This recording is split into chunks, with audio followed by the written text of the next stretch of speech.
Nah, oke, selanjutnya kita masuk ke grafik yang ketiga, yaitu grafik fungsi tangen. Nah, kalau grafik fungsi tangen berarti bentuk umumnya nanti adalah Y sama dengan tan X. Inilah bentuk yang sederhananya. Dia bisa nanti lebih kompleks, Y sama dengan tan X tambah 30 derajat gitu. Jadi yang kita pelajari hanya yang bentuk sederhananya saja. Jadi kita mau cari ilustrasi gambarnya seperti apa. Nah, caranya sama dengan grafik fungsi sinus dan kosinus, kita buat tabel dan kita buat koordinat kartesiusnya. Nah, di tabel ini kita mulai dari 0 sampai 360 derajat. Nah, ini diisi tabelnya, tan 0 berapa, tan 30 berapa, tan 45 berapa. Nah, tan 0 nilainya 0 ya. Nah, tan 30 itu nilainya akar 3/3, tan 45 nilainya 1, tan 60 akar 3, tan 90 itu tak hingga. Nah, ini silahkan dicek di tabel yang sudah kita pelajari sebelumnya, nilai tangen itu berapa. Nah, ini dilanjutkan di berapa isinya semuanya. Nah, sama-sama aja 120 berarti nanti sama dengan yang 30 ya, 120 bukan 60. 110 dikurang 60 berarti ini nanti sama dengan akar 3, karena ini kan 2 berarti dia negatif. 135 berarti nanti min 1. Kalau 150 berarti nanti min akar 3/3. Kalau 160 berarti nanti sama dengan tan 0. Nah, di sini nanti 0. Nah, kalau 210 berarti 110 tambah 30 berarti sama dengan akar 3/3. Di kuadran 3 berarti nilai tannya positif ya. Akar 3/3 ini 1, ini akar 3. Nah, sedangkan yang 270 nya sama dengan 110 tambah 90 berarti sama nanti dengan tan 90, itu nilainya tak hingga. Nah, untuk yang 300 derajat berarti ini 300 derajat sama dengan 60 lagi ya. 60 berarti ini min akar 3, ini min 1, ini min akar 3/3. Nah, sedangkan yang 360 nya adalah 0. Nah, ini silahkan nanti sudut yang dari 120 sampai 360 derajat ini dicari dengan cara perbandingan trigonometri sudut berelasi. Nah, jika ada yang belum paham nanti isi tabel ini silahkan ditanyakan di grup. Nah, sekarang kalau isi tabelnya sudah, kita lanjutkan ke koordinat kartesius. Ini sudah Ibu bikin nilai yang di sumbu X-nya, caranya sama dengan yang tadi. Nah, untuk yang di sumbu Y-nya, karena sekarang nilainya ada akar 3/3, 1 dengan akar 3. Nah, ini silakan antum cari di kalkulator, dia tuh setara dengan berapa gitu. Kalau 0 udah tahu 0 ya. Kalau akar 3 dulu, misalnya akar 3 itu kalau kita cari di kalkulator nilainya 1,7 sekian. Nah, kalau akar 3/3 itu nilainya nanti 0,57 sekian gitu. Jadi nilai kita ini lebih dari 1 lagi. Kalau tadi 1 paling jauhnya, sekarang ada yang lebih jauh dari 1 gitu. Nah, jadi ini akar 3 tuh 1,7. Jadi kira-kira dia ini separuh.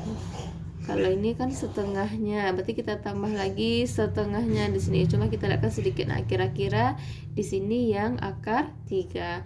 Kalau min akar 3-nya berarti di bawahnya. Nih, min akar 3. Nah, yang untuk akar 3/3 itu dia 0,57. Nah, kita ambil aja di sini, kita ajarkan sedikit. Nah, jadi 0,57 berarti kan kira-kira setengah ya, setengah dari 1 kira-kira. Nah, jadi di sini akar 3/3. Nah, di sini min akar 3/3. Nah, jadi gitu cara menentukan nilai-nilai di sumbu Y-nya. Nah, setelah itu silahkan diisikan isi tabel ini ke koordinat kartesius. Sama caranya dengan yang sebelumnya. Silahkan di skip dulu video ini, kalau udah selesai dilanjutkan lagi. Nah, untuk yang 90 derajat dan 270 derajat itu nilainya kan tak hingga. Nah, tak hingga itu di mana sih di sumbu Y? Nah, jadi tak hingga itu adalah nilai yang terbesar gitu. Nah, bisa kita gambarkan dia di sumbu Y ini. Jadi untuk yang 90 derajat ini itu kita bikin aja garis putus-putus.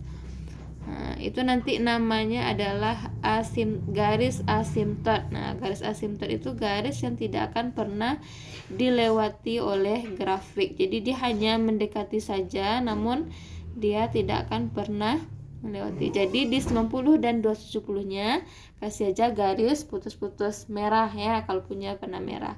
Nah, silahkan di skip lagi dan lanjutkan yang lainnya. Nah, kita lanjutkan kembali. Apakah sudah selesai titik-titiknya? Nah, jadi untuk yang 90 sama 270 tadi kita kasih garis merah putus-putus ya. Nah, sedangkan yang lainnya tetap kita masukkan ke dalam titik-titiknya. Nah, kalau titik-titiknya udah, berarti kita gambarkan lagi mulai dari sini, dari 0. Nah, ini cara menggambarnya seperti ini. Dan ini lengkungnya ke bawah nih ya, nggak ke atas.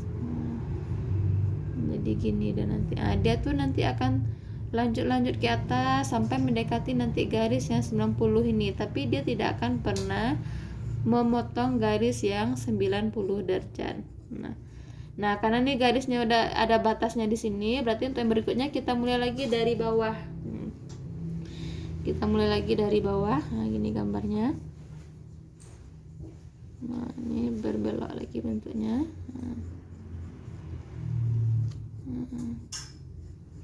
Jadi ini tidak lurus nanti ya, lengkung, cuma ini karena dia terlalu dekat. Nah, ini nanti juga mendekati garis yang putus-putus ini. Nah, ini kita mulai lagi dari bawah. Nah, cuma sampai di sini berarti. Nah, jadi ini gambarnya. Nah, jadi seperti inilah gambar grafik fungsi tangan ya. Dia berbeda dengan gambar grafik sinus dan kosinus tadi. Nah, ini dia. Jadi dia tuh kira-kira seperti ini gambarnya. Nah, kalau sudah gambarnya seperti ini, kita tentukan lagi nilai minimum, maksimum, periode, dan amplitudonya. Nah, kita mulai dari nilai maksimum. Nilai maksimum berarti nilai terbesar. Nah, kira-kira berapakah nilai terbesarnya? Nah, nilai terbesar dari gambar ini adalah apakah 1? Nah, ya ada lebih dari, apakah akar 3 atau ada yang lebih besar lagi. Nah, kita lihat dari gambarnya, ini akan selalu nanti diperpanjang sampai ke atas. Ini nanti juga akan selalu diperpanjang sampai ke bawah. Jadi nilai terjauhnya atau terbesarnya adalah tak hingga nanti. Jadi nilai maksimum untuk grafik fungsi tangan ini adalah tak hingga. Nah, sedangkan nilai minimumnya adalah min tak hingga yang ke bawahnya, berarti dia nanti negatif tak hingga. Nah, untuk amplitudo simpangan terjauh. Nah, simpangan terjauh itu berarti dari sumbu X ke nilai maksimum atau nilai minimum. Nah, karena nilai maksimumnya tak hingga, nilai minimumnya juga tak hingga, berarti amplitudonya nanti juga tak hingga, tidak bisa kita hitung berapa jauhnya gitu, sangat jauh dia. Nah, sedangkan periodenya itu satu gelombangnya gitu. Kalau tadi kan jelas bentuknya seperti gelombang, tapi kalau ini kan dia tidak seperti gelombang ya. Nah, kalau ini kita lihat aja gambarnya kan berulang. Ini kan dari ini sama kan dengan yang di sini. Nah, yang di bawah ini sama dengan yang ini. Berarti yang gambar berulang itu ini diulang sebanyak 1 kali, yang ini diulang sebanyak 2 kali. Jadi dia berarti ada 2 gelombangnya gitu. Jadi kalau yang 1 kalinya aja, berarti ini yang ke atas sama yang dari yang ke bawah. Nah, yang ke bawah. Jadi nanti periodenya berapa banyaknya 1 gelombang gitu. Ini ke sini, ini ke sini sampai dia 180 derajat. Nah, nanti dari 180 dia berulang lagi seperti yang sebelumnya. Ini. Nah, ini diulang lagi nanti seperti yang di sini. Ini dilanjutkan lagi nanti. Berarti ini gambarnya ke sini lagi nanti. Nah, dilanjutkan lagi berarti berulang lagi dia. Jadi yang untuk satu gelombangnya berarti dia ada mulai dari sini sampai 180 derajat. Sedangkan setelah 180 dia nanti gambarnya diulang lagi seperti yang sebelumnya. Nah, itu kita lihat aja dari yang di sini, ini kan pas satu gelombangnya ya. Ini dari 90 sampai 270. Nah, ini berapa nih jaraknya? 90 sampai 270 itu jaraknya 180 ya. 270 kurang 90 itu 180. Jadi periode untuk fungsi tangen adalah 180 derajat. Jadi satu gelombangnya itu seperti ini bentuknya. Jadi periodenya 180 derajat. Nah, jadi inilah dia gambar grafik fungsi tangen, nilai maksimum minimum amplitudo periodenya. Ini adalah ketentuannya, nanti tidak akan berubah-berubah selama dia itu fungsinya Y sama dengan tan X. Nah, jadi inilah dia gambar grafik fungsi trigonometri yang sederhananya. Nah, jadi kita lihat lagi gambarnya sebelumnya. Kalau ini adalah grafik fungsi tangen. Jadi kalau tangen seperti ini gambarnya. Nah, kalau yang ini adalah grafik kosinus Y sama dengan cos X. Nah, seperti ini gambar sederhananya. Kemudian yang ini adalah Y sama dengan sin X. Nah, ini seperti gelombang sekali gitu. Nah, ini adalah bentuk sederhana dari grafik fungsi sinus. Nah, jadi untuk sekarang 3 itu aja dulu yang kita pelajari. Nanti kita kembangkan ke soal-soal yang lainnya. Jika ada pertanyaan, silahkan bertanya di grup. Assalamualaikum warahmatullahi wabarakatuh.